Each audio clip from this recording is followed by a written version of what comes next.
everyone, welcome back to our YouTube channel. This is Grace Cho again. So before we get started, I would like to say thank you so much for the support from the very beginning up until now.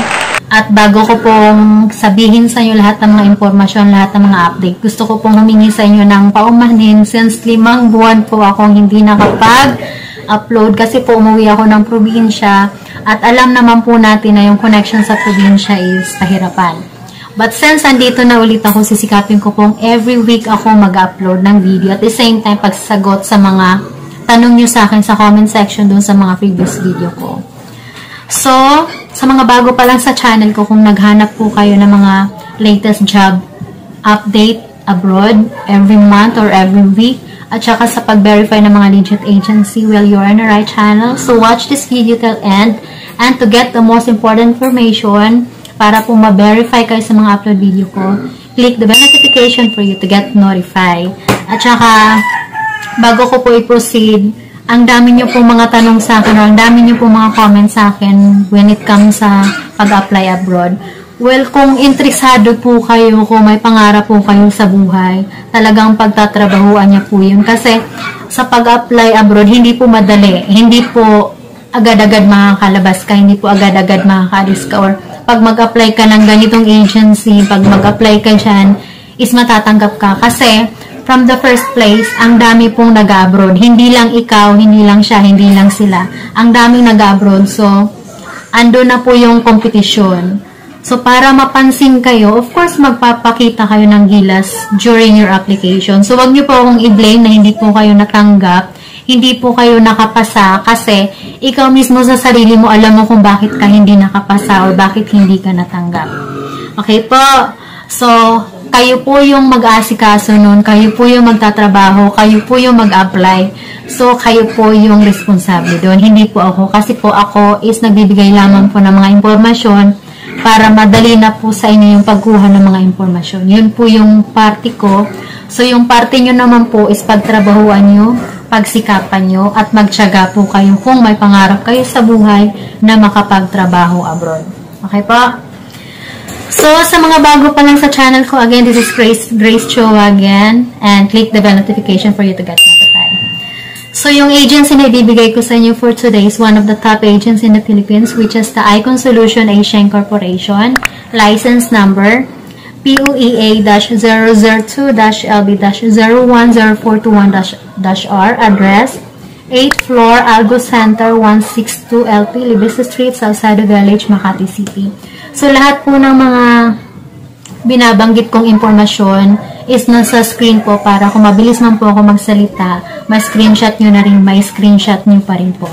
So, for the email address, contact number ng agency provided at the screen. So, the job vacancy are the following. Number 1, F&B attendant for Macau, earn up to 95,000. So, yan po, 95,000, nandyan na po yung sweldo nyo, at saka yung mga tip nyo, yung mga nakukuha nyo. Depende po yun eh. Kasi kung masipag kayo, at saka okay kayo magdala ng customer, of course, may mga satisfied customer na magbibigay talaga sa inyo ng tip. So, for the qualification, number 1, 1 year relevant experience is required. Number 2, can speak Mandarin is an advantage. May 3 pong pananilil tayong Chinese, which is the Hokkien, Cantonese, and then Mandarin. Kung meron po kayo nalalaman, isa sa mga 3 nabanggit ko, napaka-advantage po yun para sa inyo.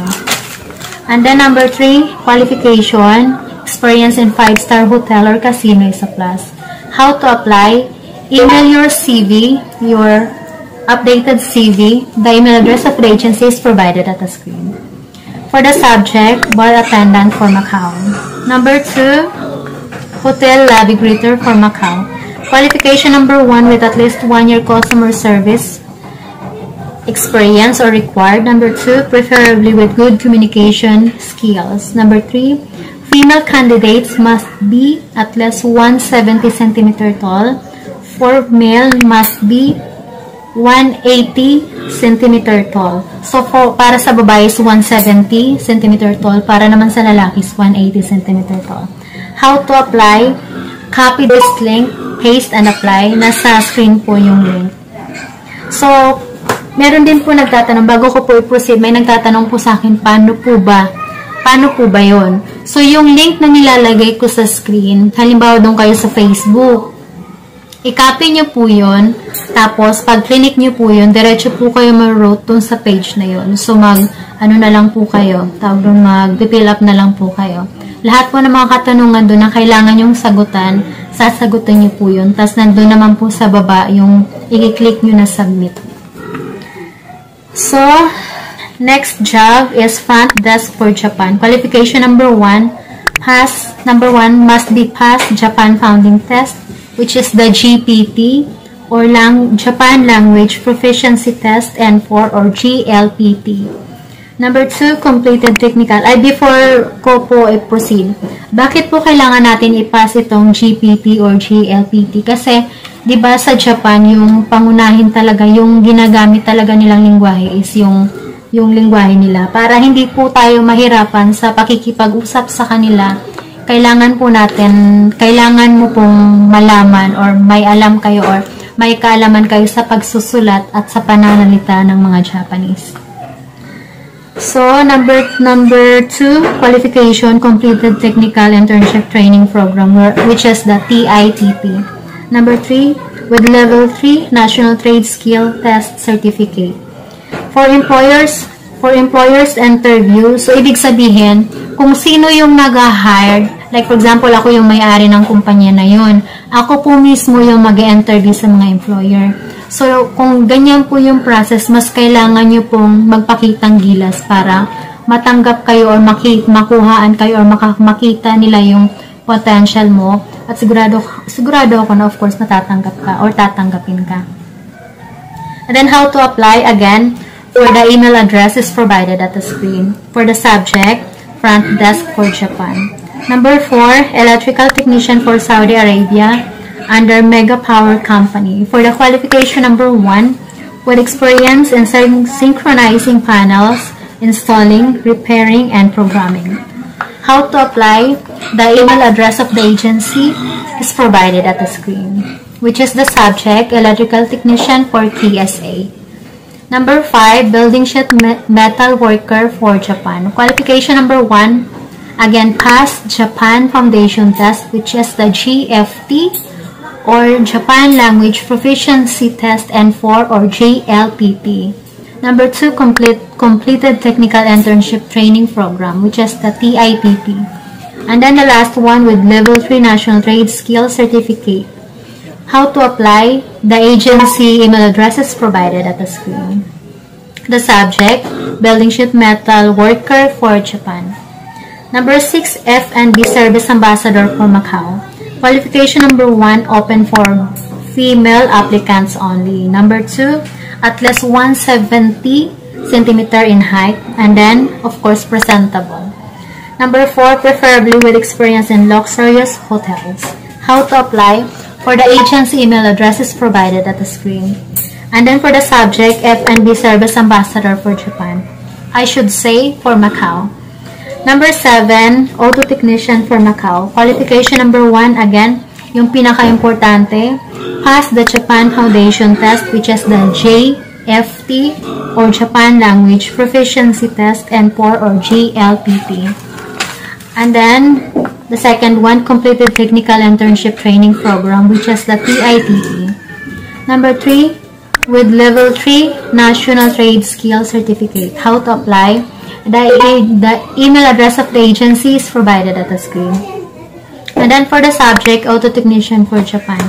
Bago ko po i-proceed, pasensya na po sa mga naririnig nyo, which is may naririnig kayong pusa or biik. Tas yung mga ibon pa kasi yung surrounding ko po, nasa open area po ako. So, wala po ako sa room na naka-isolate lang talaga. So, open area ako. Kaya ang dami nyo pong maririnig na mga sound. Hindi lamang po ako nagsasalita katulad ng naririnig nyo ngayon na biik. Kasi malapit ako sa kulungan ng mga biik. So, maririnig nyo. So, I do apologize for that sound. And then, next one, carpenters for Japan. Qualification, again, the GFT or Japan Language, GFT or GLFT. Number 2, completed technical internship training program, which is TITP. And then number 3 with level 3 National Trade Skills Test Certificate. To apply, email your updated CV. The email address is provided at the screen. For the subject, Carpenters for Japan. Number 9, Generator Electrical Technician required for Saudi Arabia. Qualification number 1 with experience in synchronizing panels, installing, repairing, and programming. To apply for this position, send your updated CV. The email address is provided at the screen. And then the last one, Car Mechanic for Japan. For qualification number 1, must be passed for Japan Foundation Test, which is the GFT. So, kailangan nyo po yun. Kung kinakailangan kong paulit-ulitin sasabihin ko po yun para hindi nyo po makalimutan. Kasi, ang dami pong nagsasabi na, ay, basta may ano ka lang, may experience ka lang sa Pilipinas, pwede ka nang mag-apply papuntang Japan, pwede ka na doon. Sa totoo lang, kailangan nyo po talagang may kaalaman sa pananalita at pagsusulat in Japanese, sa Japanese kasi kayo po yung mahihirapan. Kasi hindi naman po lahat ng mga Japanese marunong mag-English. Mas lalong lingwahe natin mga Pilipino. Of course, hindi nila alam. So, para mas madali po yung pagkomunikasyon natin or ninyo sa kanila, kailangan nyo pong mag-aral ang katinang Ilonggo. Sensya na. Kailangan nyo pong mag-aral ang lingwahe nila. So, the second one, completed technical internship training program. And then the last one with level 3 National Trade Skills Test Certificate. So, yan lang ma'am po for today, yung mga latest job update abroad under the Icon Solution Asia Incorporation. So reminders lang po to all applicants.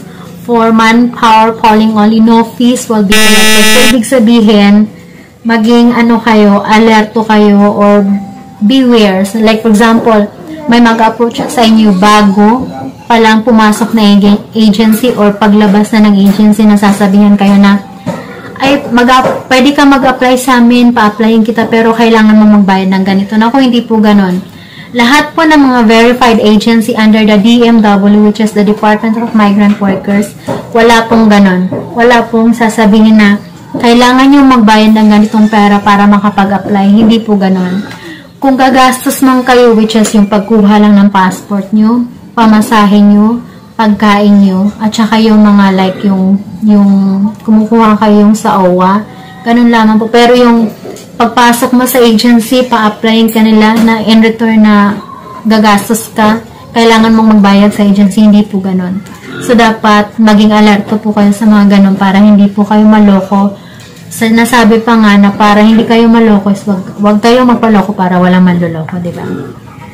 So, for the additional information on how to check or verify if the agency is legit, then you can check at the Department of Migrant Workers website, which is the www.dmw.com.ph.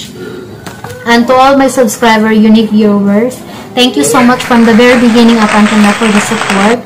At saka para mas updated po kayo, just click the notification down below para updated po kayo every week or every other week na pag-upload ko.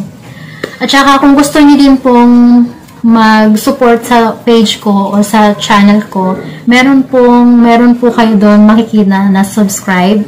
So, may mga specific amount po yun. So, depende na lang po yung kung magkano yun, kung ano po yung pipiliin nyo. So, pag-supportan nyo na lang po yun. At saka magkakaroon, if ever na mag-join kayo sa group ko, meron po kayong direct na, like for example, isasali po kayo namin sa sa group namin sa Facebook na kung ano po yung mga katanungan nyo, is direct po kaming sasagot, direct po akong sasagot. At saka, pwede nyo po akong i-email sa email address ko. Yung email address ko po is nasa screen kung kasali na po kayo sa grupo namin. So, that's it for today. Thank you for watching. Have a great day. Bye!